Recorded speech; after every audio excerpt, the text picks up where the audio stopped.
This is Nick Douglas for Adventures of a Sailor Girl in a little bit of a different environment. Lang Walker in the office.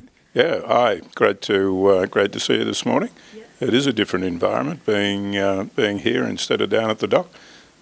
Yeah, but you are back on the dock after a little bit of a break away from the Farr 40 class and sailing in general. Yeah, well, I had a hip done about 2 years ago, and that one it failed, so they had to redo it again. So it took me out of action for about just on 2 years. So I'm glad to be back. Yeah, it must be amazing to be back. I think I would miss sailing if I was out for 2 years. It seems the Farr 40 class, though, has that vibe. It's not just about fun, but really good, clean racing too. Good, clean racing. I really enjoy one design racing. The fact that you're not out there at IMS racing and waiting to see what the handicap's going to do to your result. I just like going out there, having 3 or 4 races a day, getting them over and done with, go home, have a few wines or beers and with the crew, and go into your own bed, which is much nicer than beating your way down to Hobart. Yeah, I can't agree more. I think round the Cairns racing, and especially Farr 40 racing, it's so close. 10 boats for the Nationals. That's an amazing showing. Yeah, and I think we've got 14 for the Worlds coming up, so that's fantastic. The class was thriving up until the GFC.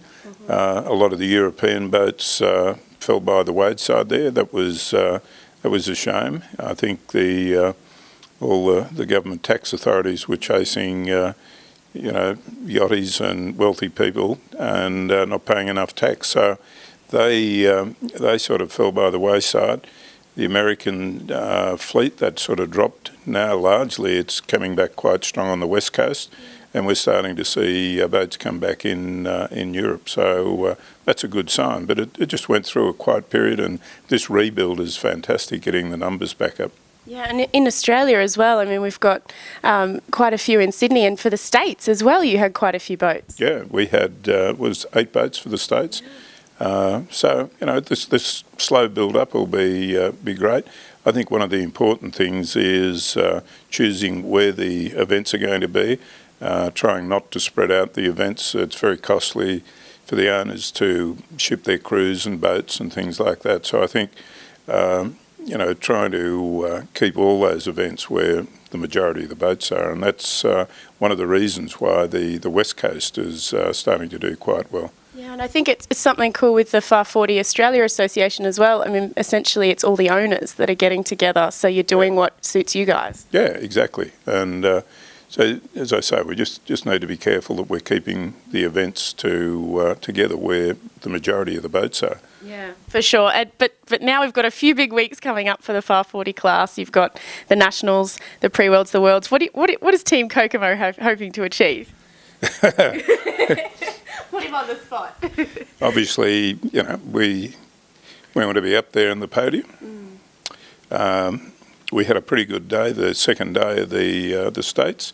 So, we're going to be giving it a pretty good shot. Yeah, I've no doubt. I think that you wouldn't do anything but your best. No, we're very competitive, good bunch of guys. I think the boats, we've set the boat up pretty well. So, we've won, I think, 2 or 3 nationals before. So it's time to get it back. Yeah, maybe we will see you get it back. And I have to say, I love the boat. It's a gorgeous looking boat. It's just black. Yeah, but it's beautiful, isn't it? Yeah, it's all the boys and girls that are on it. That must be what it is. Well, it sounds like you have a great time in the Farr 40 class. Will you stick around for the next few seasons to see what happens? Yeah, absolutely. Yeah. Absolutely.